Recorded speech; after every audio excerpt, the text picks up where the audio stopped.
හැබැයි ඉතින් ඒගොල්ලන්ට ටිකක් කරදරත් වැඩි. ඒක තමයි සමාජයේ හැටි.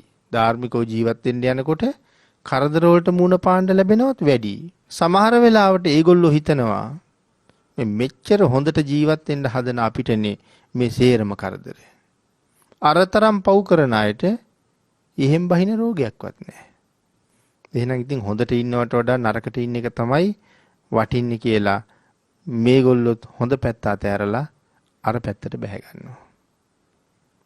අපිට ඇහෙන්නේ නැති වුණාට මට හිතෙනවා මාරයා සක්වලට මැහෙන්න hina වෙනවා ඇති කියලා. තවත් කෙනෙක් මගේ මල්ලට ආපහු පෙරලා ගත්තා කියලා. එතකොට ඇයි මේ හොඳට ජීවත් වෙන්න උත්සාහ කරන අයට කරදර කරන්නේ? ඒක මේ ස්වභාව ධර්මයාගේම ස්වභාවය තමයි ඒක. ඒක හැටි. ඒක මායයා අපිව අල්ලගන්න දාලා තියෙන පොඩි ඇමක් වාගේ දෙයක්.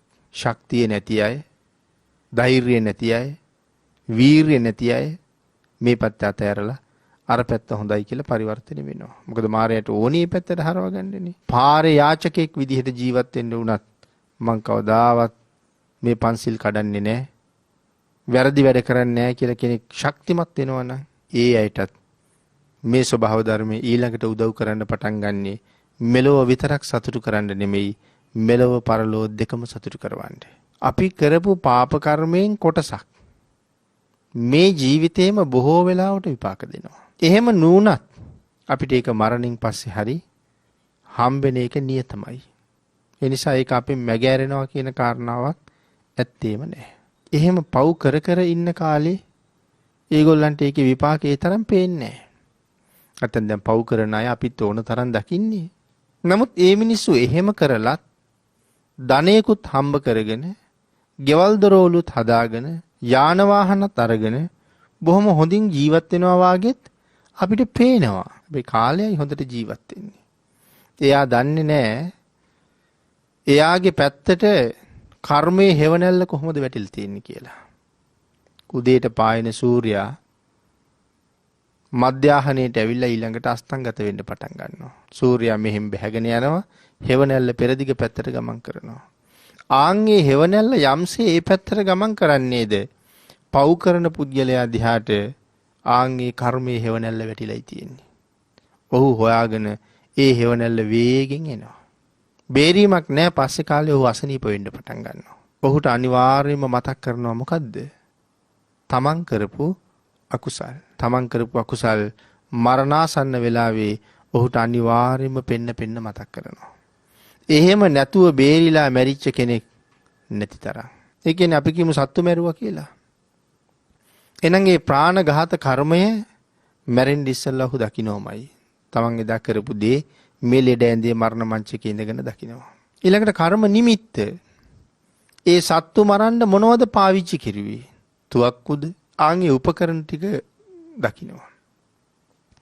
ඊළඟට ගති නිමිත්ත. මම මේ ජීවිතේ කරගත්ත මේ දේවල් නිසා මම ඊළඟට කොහෙද උපදින්නේ කියන කාරණාවත් හුස්ම යන්න ඉස්සරලම ඔහු දකින්නවා. ඒ නිසා සඳහන් කළා මේ පව් කරපු සමහර අය මැරෙන්න කලින්ම නිරේ ගින්දර දකින්නවා. යම පල්ලු දකින්නවා. වනාන්තර දකින්නවා. කළු පාට සුනකයෝ දකින්නවා. තව සමහර අය ගංගාවල් දකින්නවා. ගති නිමිති හැටියට මේ දේවල් එක්ක තමයි උපදින්නේ කොහෙද කියන කාරණාවත් දැකලා තමයි මැරෙන්නේ. මේ තමයි පාපයාගේ හැටි. සමහර කෙනෙකුට වයසට ගියහම මතක නැහැනේ. හිතනවාද මේ කර්මත් වැටෙන්නේ නැති වෙයි කියලා. බණපදයක් ඇහුවට මතක හිටියේ නැති වුණාට මේ කරපු කර්ම ටික මේ දැන් කරනවා වගේ ඔහුට ආවර්ජනය වෙනවා. ලෝක ස්වභාව ධර්මයේ හැටි. ඒකයි කිව්වේ දිස්වා කම්ම කිලිට්ට මත්තනෝ. තමන් කරපු කිලුටු කර්මය දැක පශ්චාත්තාපයටපත් වෙනවා. පෙර කරපු කර්ම ගණන පින්නතෙනි ගණනින් ගණන් කරන්න මේ ලෝකේ ගණන් නැහැ. ඒ තරම්ම පෙර භවයන් වල අපි කරපු කර්ම තාම තියෙනවා. විපාක දීලා ඉවර නැති කර්ම. ඒ කර්ම අතර අවීචයට ගෙනියන කර්ම තියෙන්න පුළුවන්. වෙනත් මොකක්ද මහා කුසල කර්මයක් නිසා ඒ බල කර්මයේ විපාක නොදී අපි මේ මනුස්ස ජීවිතයට ආවා. හැබැයි ඒ කර්ම අපි දාලා යන්නේ නෑ බලාගෙන ඉන්න අවස්ථාව වෙන්නේ කොයි වෙලාවේද කියලා. ආන් එකෙන් ගැලවෙන්න තමයි ප්‍රඥාවන්තයෝ මේ ජීවිතවල පාපයට යන්නේ නැතුව ජීවිත කුසලයෙන්ම පුරවන්නේ. මොකද අකුසල් තියෙනවා.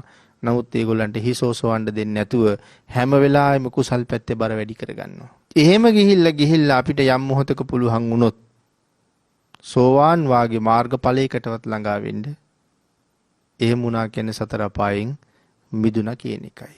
එදාට අර කර්ම වලට පහර දෙන්න බෑ. මොකද අපි හරි ශක්තිමත්. ඒ නිසානේ මේ කාරණාව තේරුම් ගත්තේ නැතුව හුඟක් අය සමහර වෙලාවට ප්‍රශ්න කරන්නේ මිනි මරලා අඟුලිමාල වාගේ අය කොහොමද රහත් උනේ කියලා. නමුත් ඒගොල්ලන් කුසල් රැස් කරගන්න දක්වපු දක්ෂතාවයත් පෙර ඒගොල්ලෝ රැස් කරගත්ත කුසල් කොච්චර තිබුණද සත්පුරුෂෝ හම්බ වෙච්චාම ඒ කුසල් ඒ මොහොතේම මතුවෙලා අර කුසල් ඔක්කොම යට කරලා ඒගොල්ලෝ ඉහළට යනවා. ඒ නිසා මේ කරුණ දැනගත්ත සත්පුරුෂයෝ හැම වෙලාවෙම බොහෝ කුසල් වලින්ම ජීවිතේ පුරවනවා. ඒකින්ද පින්නතුනි ශ්‍රේෂ්ඨ මනුස්ස ජීවිතයක් උතුම් බුද්ධාන්තරයක් තුල ලැබිලා තියෙනවා. ඒ මනුස්ස ජීවිතයේ හොඳට ෂණ සම්පත් වලින් පෝෂණය වෙලා තියෙනවා. ඇස් පේනවා, කන් ඇහෙනවා, කතා කරන්න පුළුවන්. බුද්ධාන්තරයක ඉපදිලා තියෙනවා, බණ අහන්න ලැබිලා තියෙනවා, පින්කම් කරන්න ඕන තරම් අවස්ථාව තියෙනවා.